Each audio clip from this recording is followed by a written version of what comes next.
Sunday, beautiful people. Happy Sunday.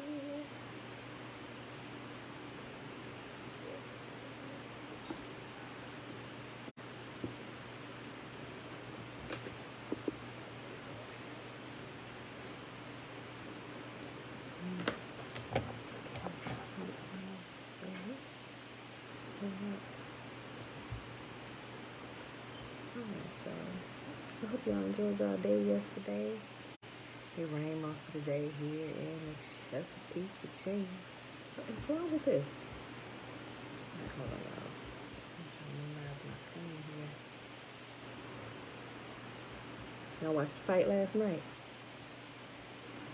with Javante Davis and Barrios. What's wrong with my screen? I can't minimize my screen. Hold on.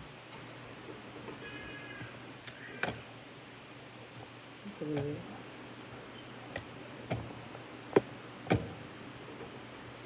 Minimize my screen. Okay.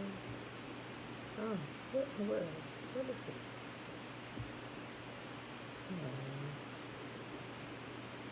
See if I can do this.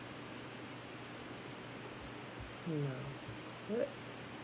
Oh, that's crazy.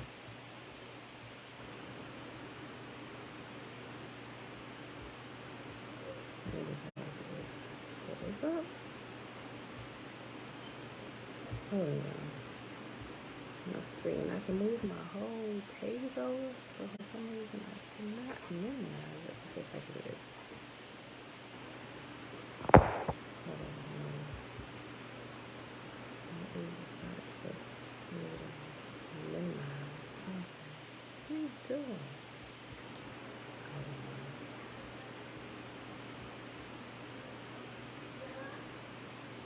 This is weird. I can't even bring my tabs up. Not hit key anything.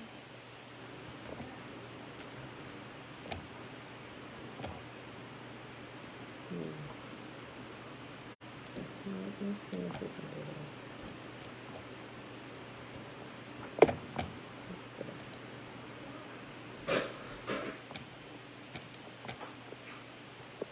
What is the shortcut keys a minute? Oh, let's see. Oh, that works. The shortcut keys. Okay, this is weird, bro. I'm sorry. Hold on. Let's do this. Alright, y'all. I got it. I was like, oh yeah. I couldn't minimize my page so I could get to the website. Bring this up. Alright, y'all, but anyway, we got it going. Alright. Happy Sunday, everybody. Happy Sunday. Well, I guess that's not gonna work. I must have did something. I can't minimize this. I guess it's just gonna be one screen or the other today, huh? Let's see. I'll figure it out. It's still recording over here, so we good. Mom, shalom, shalom. Okay. Alright, yeah, I guess periodically I'm gonna just kind of have to go back. I gotta try to figure out what Josh can push up here. Okay. Alright, we just gotta do it this way. Alright, y'all. Happy Sunday. It is Sunday, June the 27th, 2021. Day 191 of year 3 of reading through the books of the law and the prophets, another 3-year consecutive day count. Day 860, 860. Now today we're reading Isaiah 19, 20, and 21. Then we're going to pick up where we left off at yesterday in Fossilized Customs on page 181. Let's go ahead and do the Shema, which is found in Deuteronomy chapter 6, starting at verse 3. Hear, therefore, O Israel, and observe to do it, that it may be well with you, and that you may increase mightily, as YAHUAH, the Elohim of our fathers, has promised us, in the land that flows with milk and honey. Hear, O Israel, YAHUAH, our mighty one, he is one. And you shall love YAHUAH, your Elohim, with all your heart, and with all your soul, and with all your might.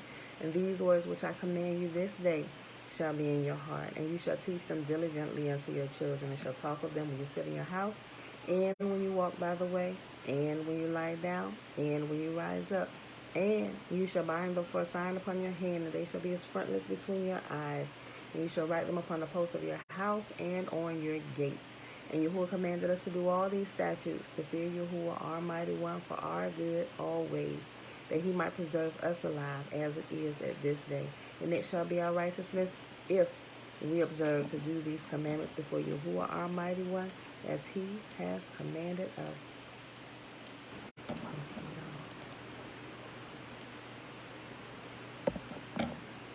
Go back to this screen here.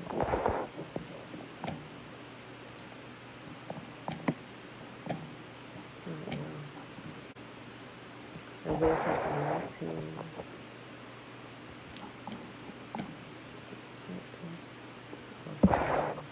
Shalom, Denny. Shalom, Auntie. Linda Brown, Grand Rising. Okay, this is weird. I guess I'm just have to keep pressing this button. All right, y'all. Isaiah chapter 19. This message came to me concerning Egypt. Look, Yahuwah is advancing against Egypt, riding on a swift cloud. The idols of Egypt tremble. The hearts of the Egyptians melt with fear. I will make Egyptian fight against Egyptian, brother against brother, neighbor against neighbor, city against city, province against province. The Egyptians will lose heart, and I will confuse their plans. They will plead with their idols for wisdom and call on spirits, mediums, and those who consult the spirits of the dead. I will hand Egypt over to a hard, cruel master. A fierce king will rule them, says Yahuwah, the God of heaven's armies. The waters of the Nile will fail to rise and flood the fields. The riverbed will be parched and dry. The canals of the Nile will dry up. The streams of Egypt will stink with rotting reeds and rushes. All the greenery along the riverbank and all the crops along the river will dry up and blow away. The fishermen will lament for lack of work. Those who cast hooks into the Nile will groan, and those who use nets will lose heart. There will be no flax for the harvesters, no thread for the weavers. They will be in despair, and all the workers will be sick at heart. What fools are the officials of Zon? Their best counsel to the king of Egypt is stupid and wrong. Will they boast to Pharaoh of their wisdom? Will they dare to brag about all their wise ancestors? Where are your wise counselors, Pharaoh? Let them tell you what Yahuwah plans and what the God of heaven's armies is going to do to Egypt.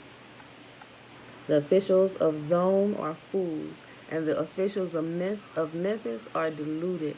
The leaders of the people have led Egypt astray. Yahuwah has sent a spirit of foolishness on them, so all their suggestions are wrong. They cause Egypt to stagger like a drunk in his vomit. There is nothing Egypt can do.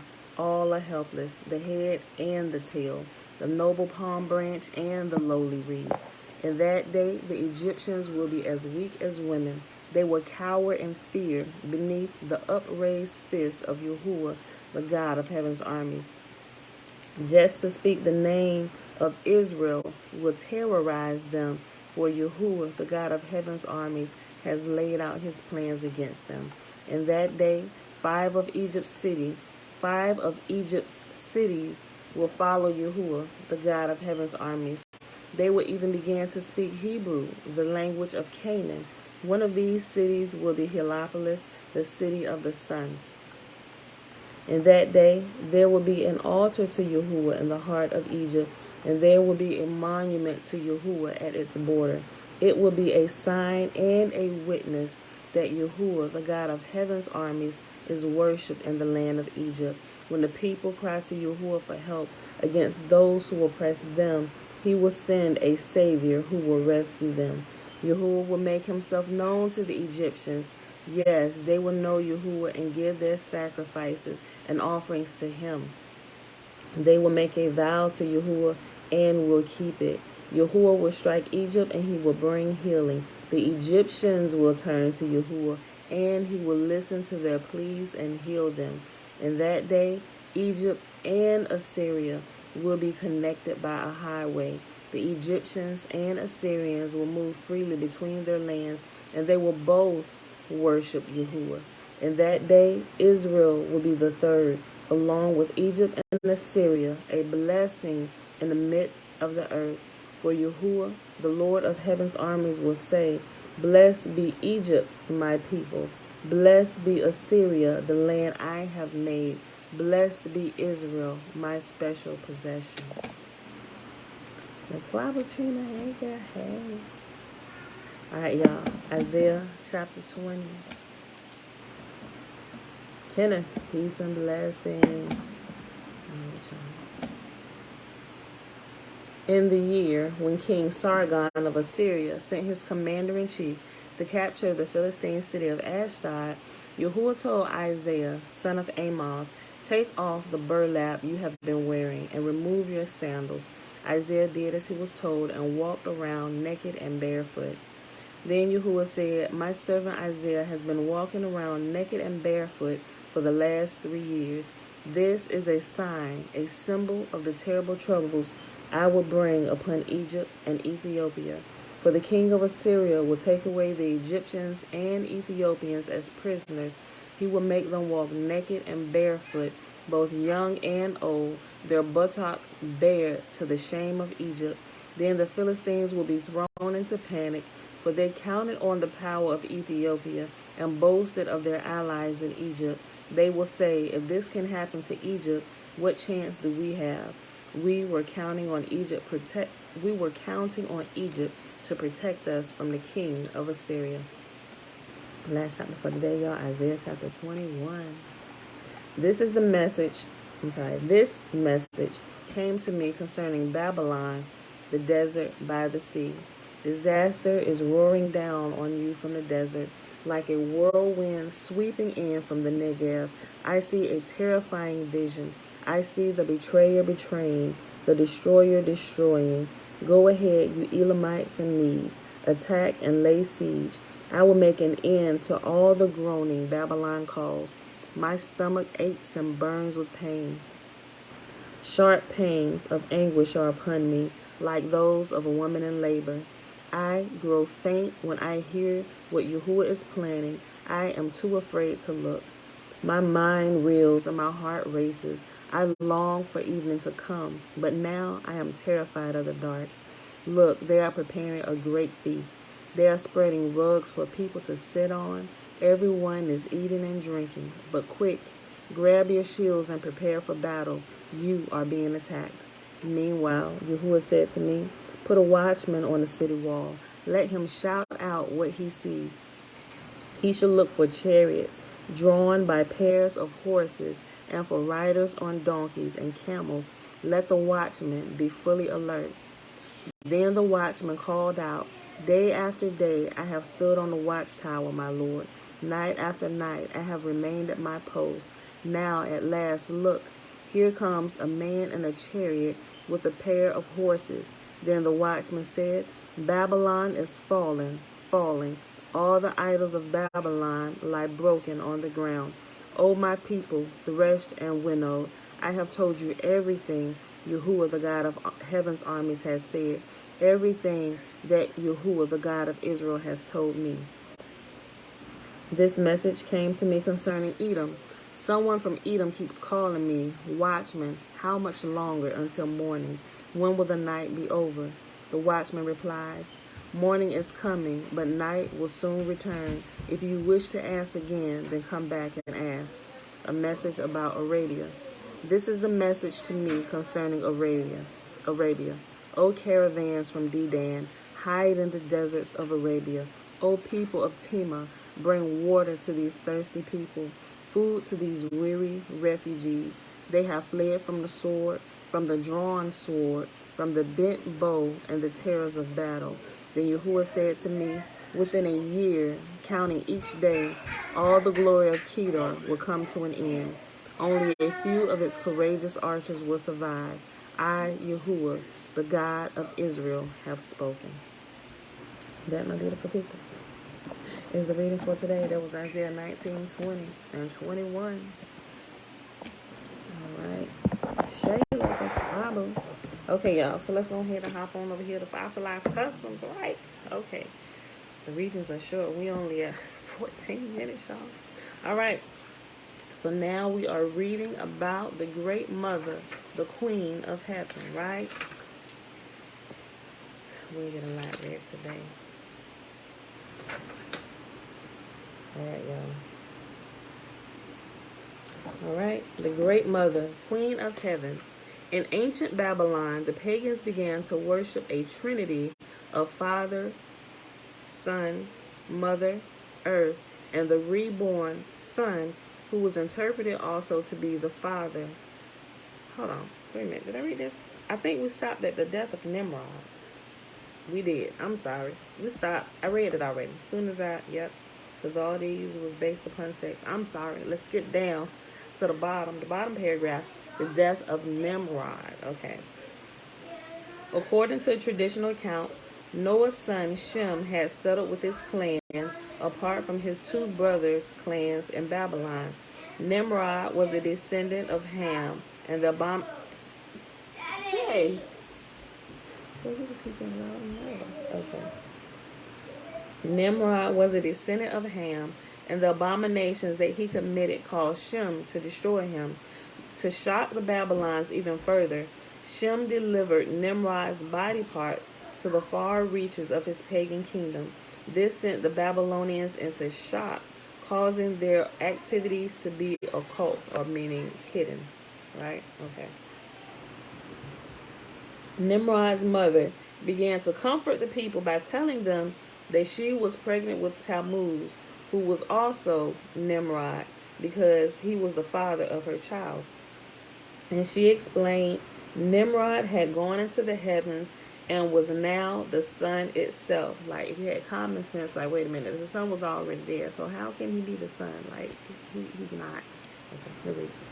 People were led to believe that after death, they too would go into the heaven. I read this, y'all. I did. Where did I stop? Hold on. You know what? I'm sorry. I wrote my page number down wrong. Look.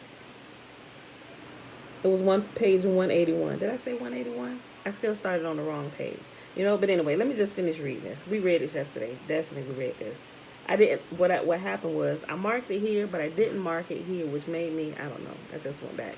Sorry, but I'm going to finish reading it anyway. Okay. Hold on. People were led to believe that after death, they too would go into the heavens. This is still the belief of many Christians, even though there is not a scrap of evidence contained in Scripture to support this belief. It's Babylonian. Actually, the saints means Kodeshim in Hebrew. Actually, the saints will inherit the earth, not heaven. See Ezekiel 37:12, Isaiah 65:17, Matthew 5:5. The universe will be ruled from this earth, restored to its Edenic state. The weeping for Tammuz became the Catholic Lent. Weeping for Tammuz, Ezekiel 8:14. Lent is Babel's confusion with the 40-day fast of Yahushua prior to the beginning of his ministry. There is no connection of his fast with his resurrection. Lent is the springtime lengthening of days, representing the mourning for Tammuz. It's associated with the fertility festival called Easter, the great mother Gaia, or Ishtar, who was impregnated in the spring, giving birth to the sun deity 9 months later on December 25th. The fourth avatar of the beast, and in parentheses it has Reign of Babel after avatar of the beast.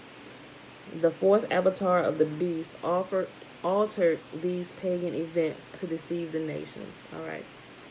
Magna Mater, which is where we should have started, right? To the people of Ephesus, she was Diana, a.k.a. Artemis, which y'all read about in the New Testament, right? And so here's a picture of the sculpture of her, if you don't have the book. Right. Okay. The Great Mother was translated as Magna Mater in Latin, and this is the very same sun goddess or witch, Semiramis. To the Greeks, Zeus was the sun.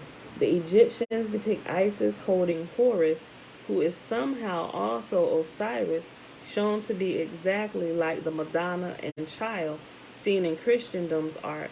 Mother Nature is a common personification of the environment extended to the extended to the worship of Mother Earth, the anthropomorphic deity called Gaia.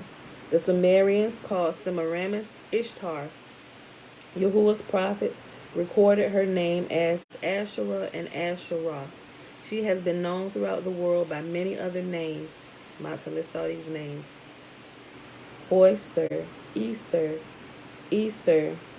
hold on.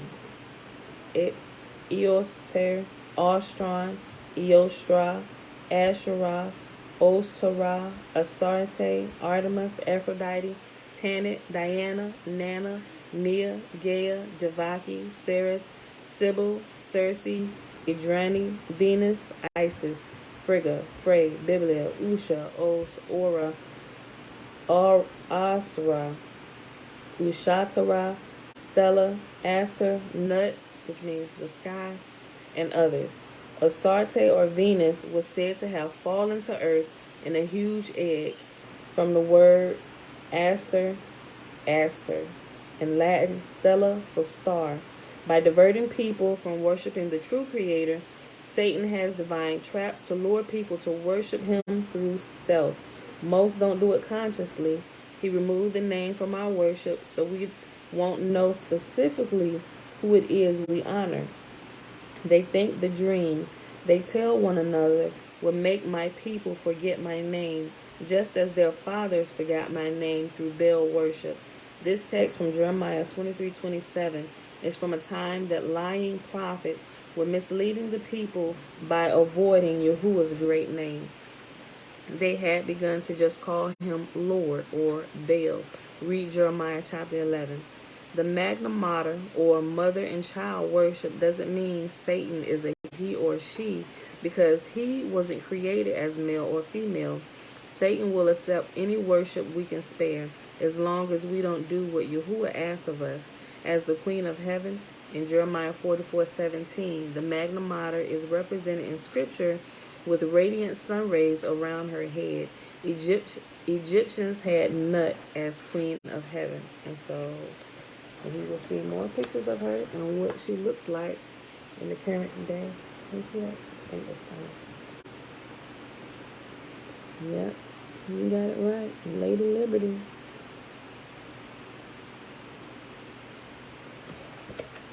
Okay. Carved images of her associated with sacred pillars rallied multitudes of pagans to the seasonal observances because these were the times their pagan religion ordered grand sexual services to be conducted. Many of these people were shrine prostitutes, both male and female, as can be determined from Genesis 38:21, where Yehuda thought Tamar was a shrine prostitute. The sacred pillars were obelisks, like seen in Babylon, Egypt, Rome, London, and the Washington Monument in Washington, D.C., which happens to be the biggest one in history. They are also the very same pagan pillars seen on most Christian meeting places today. Now they're called steeples.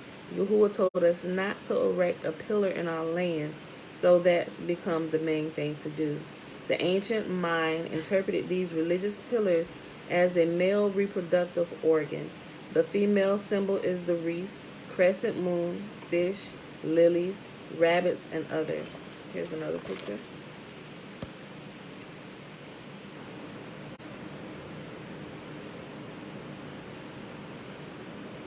You can see it clearly. Okay. Mystery Babylon, the Queen of Heaven. Above right is an Egyptian burial lid showing the zodiac and their sky deity, Nut. Okay, so that was this picture right here that we saw, right? That was that picture. Okay, the great Earth Mother and the religious customs inherited from Babylon are richly entangled within our worldwide observances, though veiled to the average person on the street. Revelation 17 explains how this great prostitute will be brought down and how she has deceived the nations or caused them to be intoxicated. Her title remains the same, the great mother of harlots and of abominations of the earth. This religious system sits on 7 hills called the Great City. Almost all scholars understand this is Rome, which is in fact built on 7 hills from the early Etruscan period. The scholars confuse the issue by claiming this is only ancient pagan Rome and draw a distinction there. This is done so as not to offend, of course, and keep blinders on everyone. Let's consider if there is anything pagan still there, shall we? Let me think.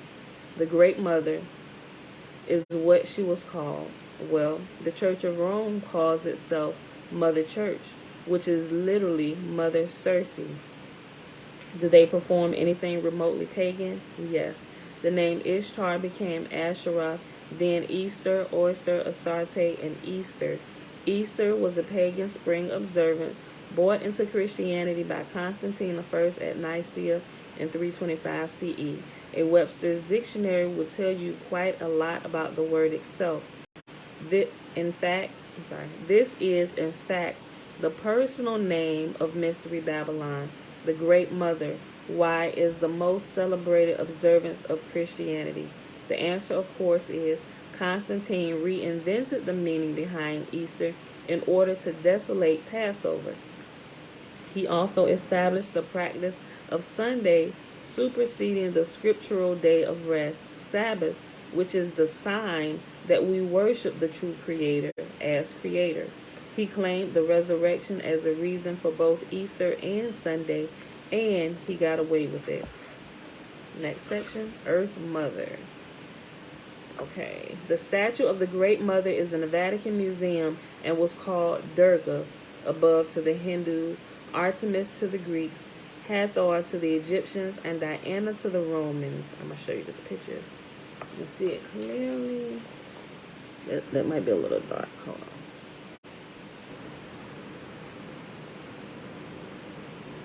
See, she has multiple arms. I know it looks kind of dark from where I'm seeing. I'm not sure if you can see it clear. Maybe put some light on it. Maybe hold it like that a little bit. Okay. If you got the book, you might be able to see it clear. Okay. The statue of the Great Mother is in the Vatican Museum and was called Durga to the Hindus, Artemis to the Greeks, Hathor to the Egyptians, and Diana to the Romans. Di means to shine. Diana means bright one. That's why she faces the rising sun. She's the dawn deity. The Statue of Liberty in New York Harbor even has 7 sun rays or horns extending from her tower headpiece. Many statues of the Earth Mother throughout history have this tower emblem on her head, thus hearkening back to Babylon. The torch is an old emblem of fire worship, and even the Greeks lighting the altar of Zeus at Olympic Games owe this pagan eccentricity to the ancient Babylonians. Child sacrifice was their real purpose for the torch and altar, and the sun started the sacred flame for the offering. Circe, or church, come out of her. So here's another picture of a woman with a bowl. It says Circe at the top and church at the bottom. Okay. Come out of her. Who is she? Asherah, Ishtar, etc. What is the golden cup filled with abominations? The Babylonian calendar, the zodiac, and in parentheses it has zoo, animals, and triads of deities is employed to lead everyone astray and look for love in all the wrong ways. The whole pagan system is based on sex. She is fertilized in the spring and gives birth at the winter solstice, and the years are based on when the sun is reborn. Take the calendar away, and the whole system falls apart. The Roman calendar is based on the same processes established in Babylon. If people live their lives by it, they will not recognize the seasons or appointed times that the lights in the sky will put there for us to know them. Genesis 1 and 14.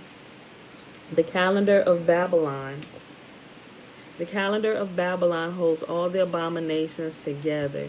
This dragnet or gold cup intoxicates the people of the earth, and they can't see clearly. Ain't that the truth? Boy, that's the truth.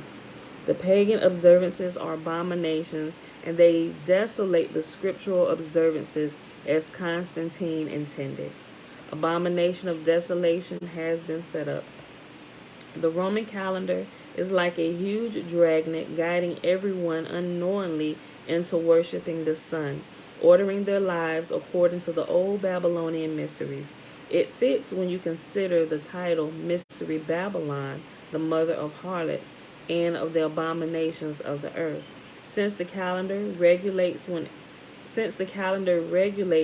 when everyone does what, it has to be the dragnet that intoxicates us with the filth of the harlotries in the golden cup in the woman's hands.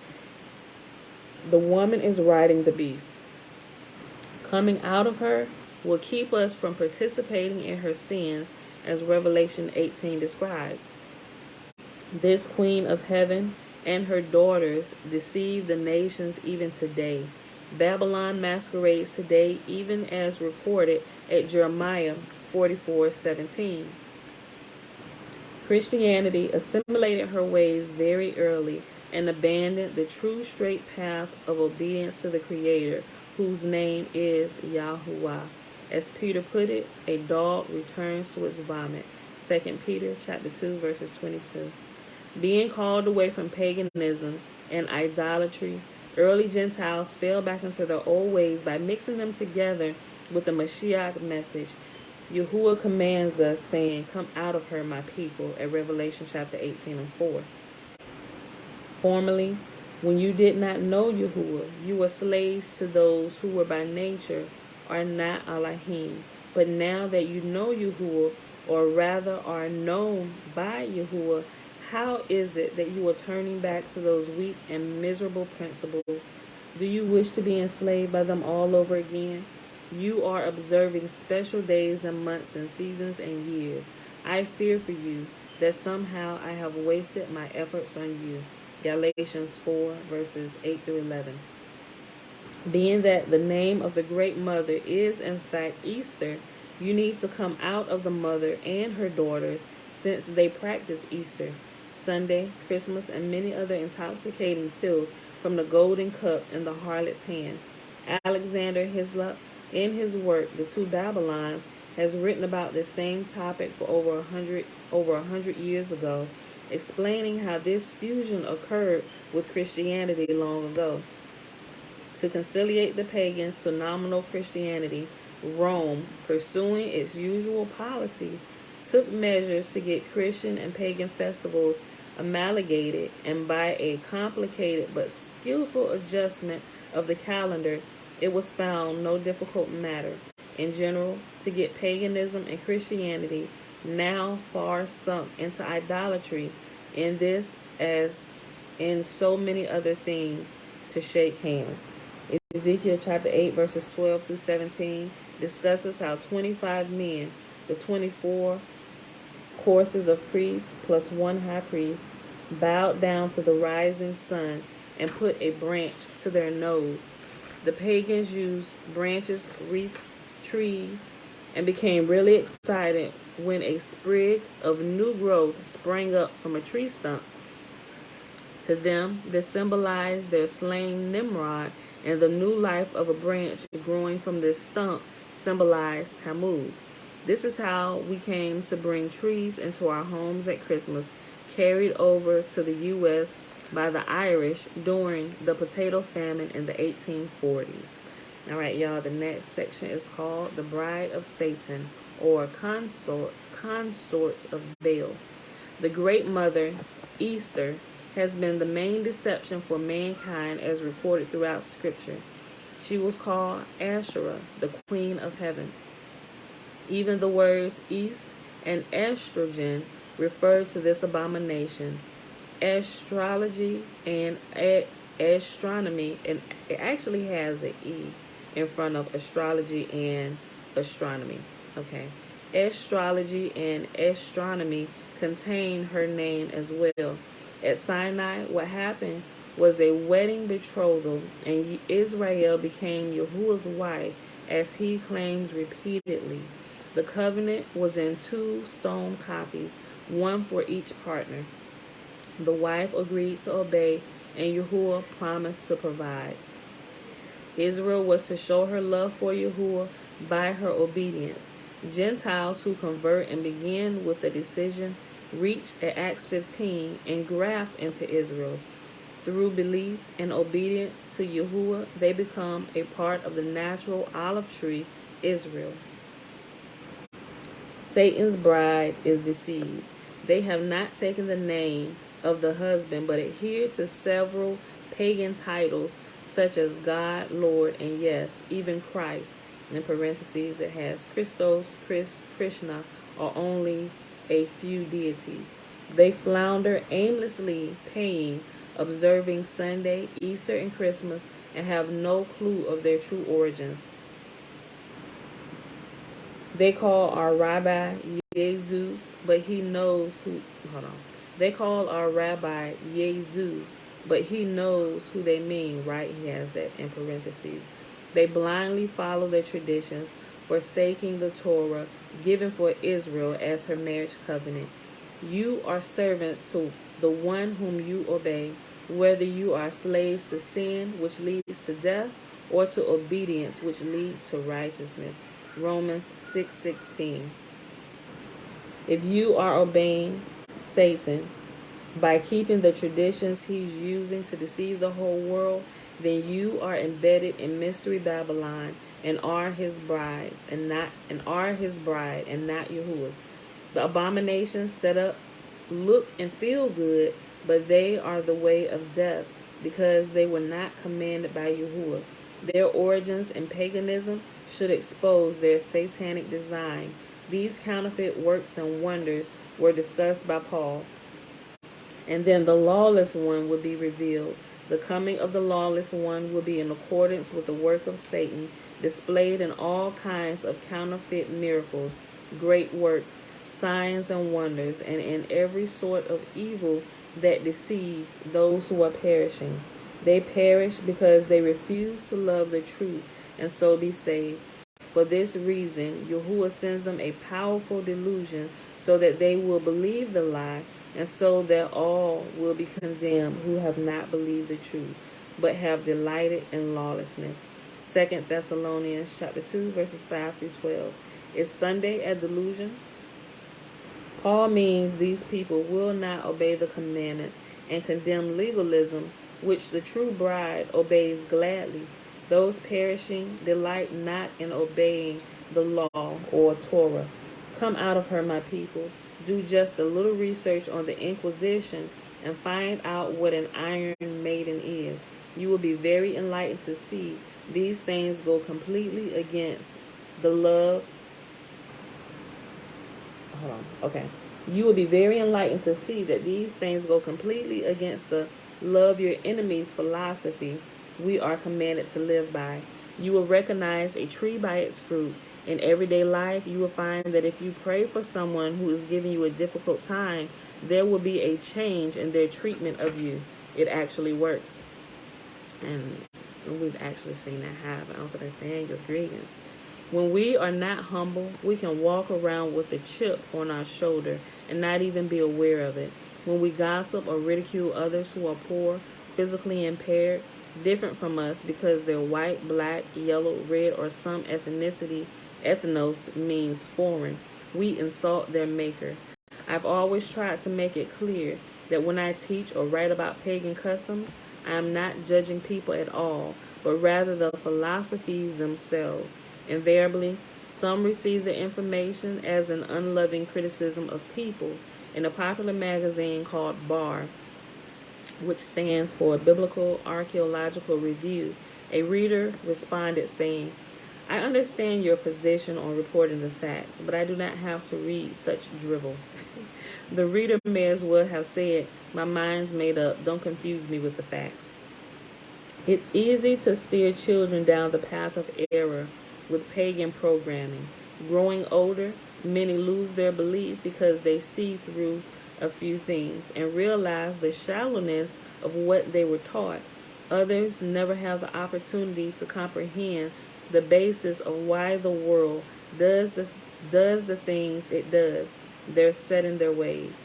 A French philosopher, Jean-Paul Sartre, said, "The more sand has escaped from the hourglass of our life, the clearer we should see through it." The scriptures we place our trust in are translations, interpreting words done by fallible men. In many places, they inserted words into the text that reflected their doctrinal understanding and monked with it, or they messed with it. This is why there are so many different versions. Even the Greek underlying the English has many versions, and no two sentences in thousands of copies agree perfectly. This is evidence that the New Testament or Nazarene writings in Greek is only a translation. Christianity is so fully packed with paganism that if you tried, you couldn't get any more in. When we confront Christian ministers, evangelists, apologists, and so-called men of God with just a few of the issues brought up in this book, they become cold and even hateful toward us for us being critical in our thinking. And we know that to be the truth, don't we? Some people not ready for the common sense questions people have about this thing called Christianity that a lot of us have been brought up in, right? It's time for some answers, right? The reason for this is their livelihoods are now being threatened because they are profiting from the ignorance of those who remain unaware of the truth. Ignorance holds them captive, right? That might be our title for the day. Ignorance holds them captive.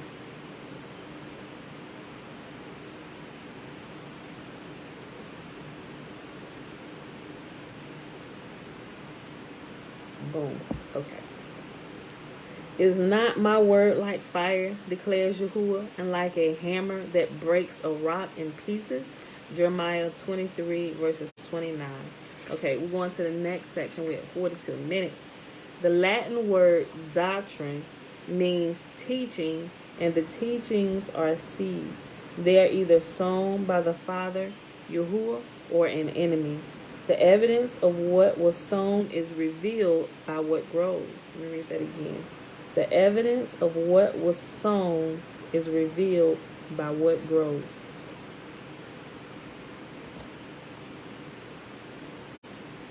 The true seed sown by the Father is his commandments. This is illustrated by the parable of the sower in Matthew 13.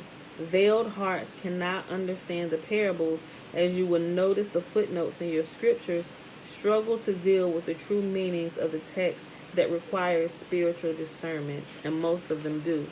The knowledge of the secrets of the kingdom of heaven have been given to you, but not to them. Matthew chapter 13:11.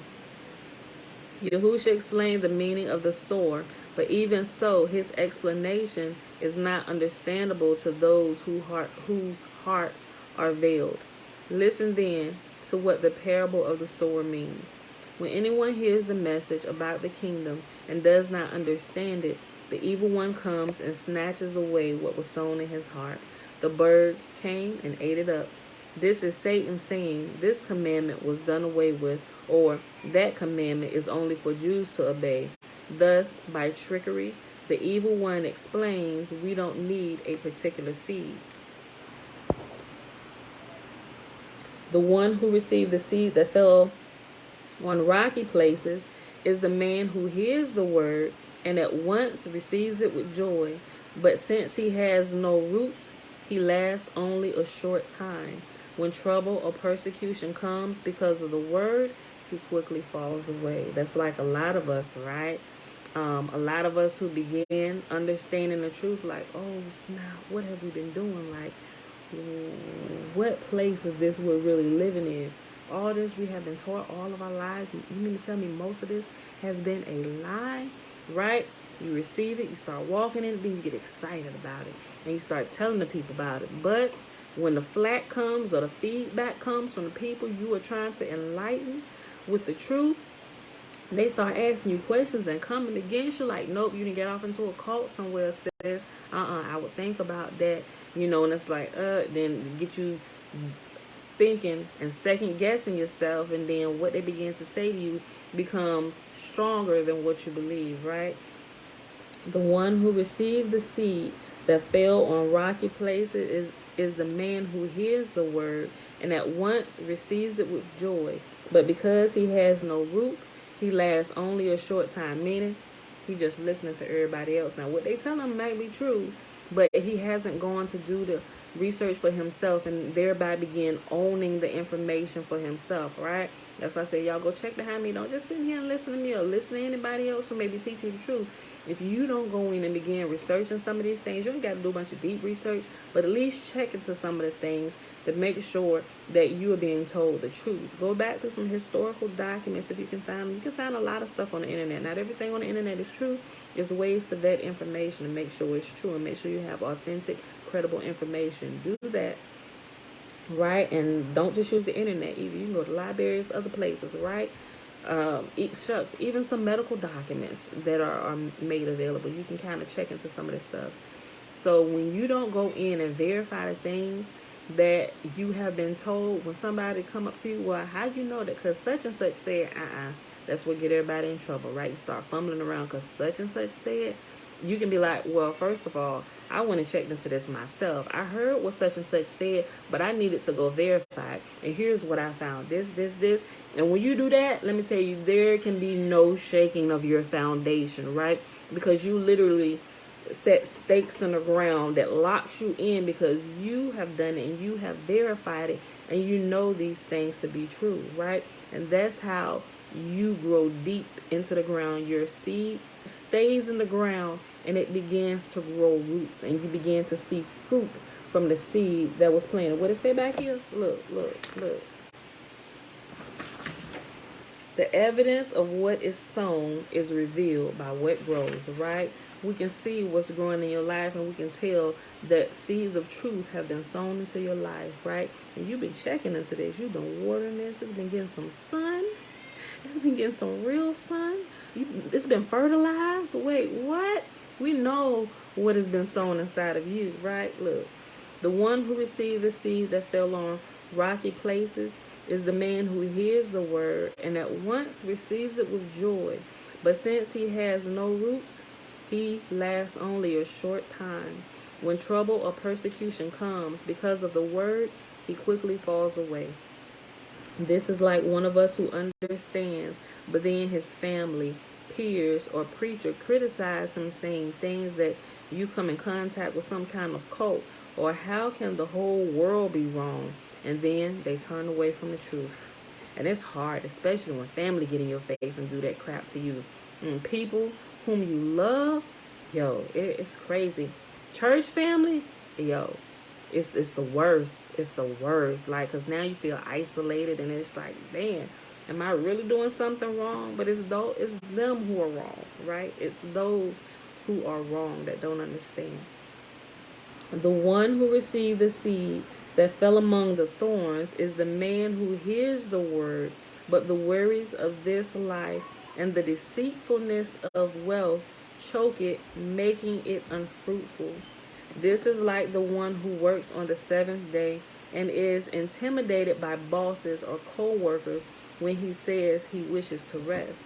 They all say all it means is that we should take off one day in every 7, or I can't afford to eat kosher, the meat is too expensive. But you will find that taking it day by day, week by week, it's easy to obey. The Decalogue, Deca meaning 10, log meaning words, the 10 words, the Decalogue, the 10 words, will be around forever. Okay. Yes, baby. Where's the ice cream? Where's the ice cream? It is all gone. As soon as it came out of the freezer, it was a goner from the very beginning. There is no more. The Decalogue will be around forever. They will cry legalism, and that's the persecution. We must listen to the guiding principles for Gentile beginners from the letter of the Jerusalem Council at Acts chapter 15, Leviticus 11, Leviticus 19, and Leviticus 23 are still binding upon all believers and easy to obey, but the enemy has stolen the true seed from most and replaced it with the tares or teachings of error. The teachings we live in are either our Father's words or they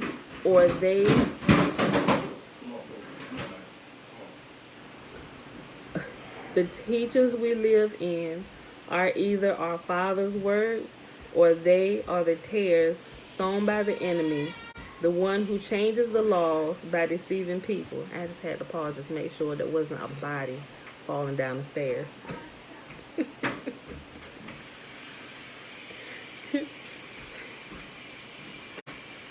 The wife of Adam was deceived in the same way. When you sincerely pray for truth, you will receive it. When you cry for help, Yahuwah, who seeks for any who will understand, will immediately send you truth and the ability to receive it. How gracious he will be when you cry for help. As soon as he hears, he will answer you. Your teachers will be hidden no more, and with your own eyes you will see them. So look, let me just say this real quick. We're going to end after this little short paragraph. Right here where it says, your teachers will be hidden no more. I think the first time I heard this saying was from my Uncle Nathaniel years ago. He said, when a student is ready, the teacher will appear. And what that says is when you're ready for something, you will begin to see it, or it will come within your view, right? You will begin to see those things that you need, right? When you're ready for something, it'll be there for you, waiting on you, ready to teach you. This is the way. Walk ye in it, right? And that could be situations. It could literally be people, actual teachers, male, female. Your teachers could a lot of times be children, right? My children teach me a lot of things from the situations that happen in our house and how they respond to certain things, and how some things they just let roll off their back, don't even care about, everything literally, if you allow it, will become a teacher to you, whether it's teaching you good principles or it can also teach you bad principles. I choose to learn from both, right? I choose to pull the wisdom from both and stay away from the teachers who give me bad advice, or I can see that the outcome from doing such a thing is bad. I tend to learn from that. I'm like, that's something I need to stay away from, right? Allow your teachers to teach you, right? All right. How gracious he will be when you cry for help. As soon as he hears, he will answer you. Your teachers will be hidden no more. With your own eyes, you will see them. Whether you turn to the right or to the left, your ears will hear a voice behind you saying, this is the way, walk in it.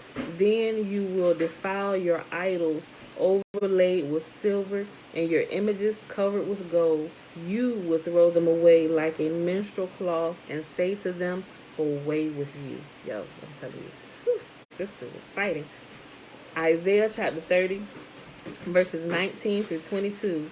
No matter how precious the pagan observances were to you, you will become sickened by the whole calendar that spews out their Babylonian vomit. That's like learning about some of these holidays like Christmas and even like Thanksgiving. It should be called the Great Slaughtering, right? All of these things, it makes you sick. Like, how could you? That's like you are joining forces with mass murderers and sociopaths. It literally shakes you like that when you realize what you have been doing blindly, ignorantly, with joy, mind you, right? Ugh. No matter how precious the pagan observances were to you, you will become sickened by the whole calendar that spews out their Babylonian vomit. The cakes baked for the Queen of Heaven, birthday cakes, Christmas trees, Easter baskets, jack-o'-lanterns, and the broad road of Sunday will be like a minstrel cloth to you. People will ask you, are you a Jew? Jew means Yehudi, a worshiper of Yah. You are engrafted into Israel, having been begotten by Yahuwah. You are an Israelite. We are the priests. Hold on. Yep, see. This is not. He got this order of Melchizedek in here. We talked about this. We got a whole video. Somebody asked about this. We're not going to say this, right? Because you can't. Yeah. We're not going to do that. You have to go back. Let me just make a note. Because it's going to take me off a little while. This is about to end this. I'll put the link in here for Melchizedek when I answer this. Right? Melchizedek. Okay. We don't require earthly man's approval or acceptance. Rather, seek the approval of Yahuwah. And it's directly to Yahuwah right here. He got added through his son, Yahusha. We don't do that. Yahuwah say we come directly to him, right? Okay. Do not learn the ways of the nations, and do not be alarmed by the signs or zodiac, beast, constellations of the heavens, although the nations are alarmed by them. For the customs of these peoples are worthless. For one cuts a tree from a forest, they adorn it with silver and gold. They fasten it with nails and hammers so that it does not topple. That's talking about the Christmas tree or the astral pole, people that bring into their living quarters, right? That is the Christmas tree. You can find that in Jeremiah 10, verses 2 through 4. I'll read it again. Do not learn the ways of the nations. Do not be alarmed by the signs of the heavens, although the nations are alarmed by them.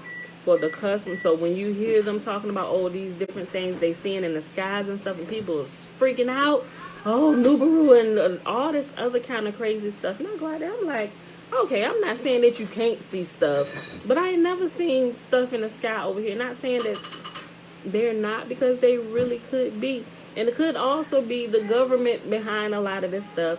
It could be the Blue Beam Project or some other unmentioned project in the sky, right? But it always seems to be happening in certain places. And it's been happening for decades, y'all. As long as they've been having access and can record stuff in the sky, they've been recording it. And I ain't gonna say nothing has come of it or nothing's gonna happen, but sometimes it's, and I'm not trying to, like, what you want to call it? I'm not trying to play it down like it's nothing, because it really could be. But the whole point in saying all this is some people literally make their living off of these type of videos and stuff, just scaring the living daylights out of people all day long, literally, on YouTube, Facebook pages, websites, everything. We got people back. Look, I've been taken by it a few times, so I can tell you. So when I read this was such a comfort to me. Like, don't be afraid of all this stuff like all the other nations are. Like, just stop it, people. And it was when I came across this, it literally sunk down and just sat down deep in my shanana, and I became at peace, right? So, like I said, I could walk down the street drink some juice or water, just not la, but you get what I'm saying. I ain't gonna be freaking out though. Granted, we're gonna take proper precautions like hurricanes and stuff like that is coming.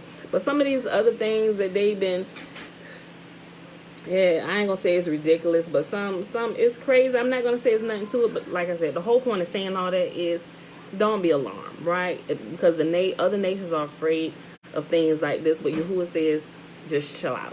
Don't worry about all that. I'm gonna read it again.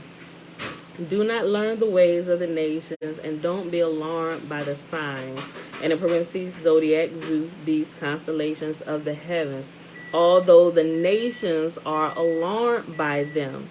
For the customs of these peoples are worthless. For one cuts a tree from the forest, they adorn it with silver, and they fasten it with nails and hammers, so that it does not topple. And that is the Christmas tree or the astral pole. So it tells you not to be alarmed by some of these things. And some people do these things, they put in their house because, oh, we need to do it. This is why, so we stay blessed and all this stuff, and or whatever. He said, don't do this and don't do that, right? Just don't do it. Don't be alarmed by it. Ain't nothing going to happen to you if you don't do it, right? So just be at peace, people. Again, remember, there is no covenant with Christians, but only with Israel, right? And we know that to be the truth, right? But also people who are of other nations, they can be grafted into the family. They can become Israel. Okay, so that's not discounting anybody. But it is. You ain't bringing no crap into our house. So this counts the riffraff. But if the riffraff want to straighten up and fly right, you can be a part of the family, right? But the first time, I ain't gonna say the first time, but you keep messing up, you gonna be kicked. You gonna be kicked out.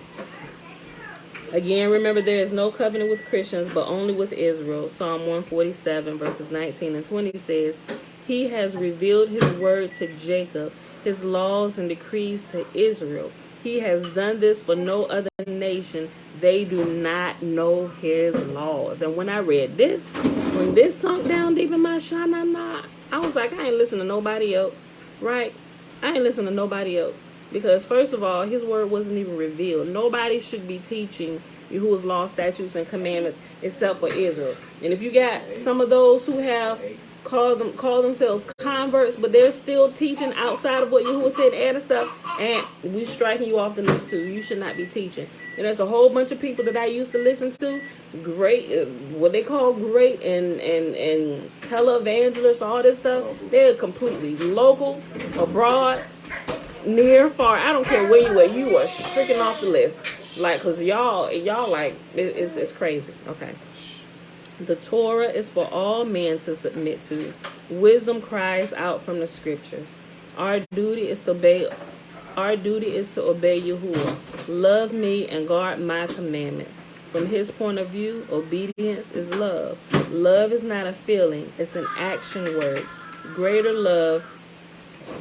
Yeah, I don't know about this, but I get the gist of it. Greater love than this has no man than to lay down his life for his friends. I get the gist of that, right? But this is not a physical. I'ma die for you, because what Yahuwah say, nope, you keep your life. If they want to keep screwing up, let them screw it up all the way into Sheol, right? But don't waste good seed for riffraff that ain't gonna want to do right. Because when you give your life, they still ain't gonna do right. Think about it. Even if they believe this, they still ain't doing right? You do right when you choose to do right. Those who love me keep my commands. You choose to do it. You're not beating across the head to do it. You choose to do it, right? You don't need anybody else to come give their life for that. That's a decision you make, right? Of the making of many scrolls there is no end, and much study wearies the body. Now all has been heard. Here is the conclusion of the matter. Fear Yahuwah and keep His commandments, for this is the duty of all men. For Yahuwah will bring every deed into judgment, including every hidden thing, whether it is good or evil. Ecclesiastes 12, verses 12 through 14. And this is where we're going to pause today. Tomorrow we'll pick it back up with Gematria, codes, and a Kabbalah. All right, y'all. That's page 189. So we read a good deal today, and we're at 102. All right, y'all. All right, y'all. So I hope y'all enjoyed the reading today. We read Isaiah 19, 20, and 21. And we read Fossilized Customs, pages 181 through 189. It is Sunday, June the 27th, 2021, day 191 of year 3 of reading through the books of the law and the prophets, and of the 3-year consecutive day count, day 860. And that is without the Sabbath days or the feast day Sabbath days added into the count. Why? Because we rest. All right, y'all. It's something. I'll wait. Okay, y'all. I remember to put the link for the Melchizedek video that I did. That's a order before before Jacob, right? Okay. So let's go ahead and do the blessing. And my screen's still doing this, so I gotta do this. Bring this up. All right, y'all. The blessing is found in Numbers chapter 6, verses 22 through 27. Remember, the first 21 verses is a Nazarite vow, man or woman can take it. And Yahuwah spake unto Moses, saying, Speak unto Aaron and unto his sons, saying, On this wise ye shall bless the children of Israel, saying unto them, May Yahuwah bless us and keep us. May Yahuwah make His face to shine upon us and be gracious unto us. May Yahuwah lift up His countenance upon us and give us peace. And they shall put my name, whose name? Yahuwah's name. And they shall put my name upon the children of Israel, and I will bless them. All right, beautiful people. I didn't see any questions here. Let's double check. I gotta keep switching between these screens.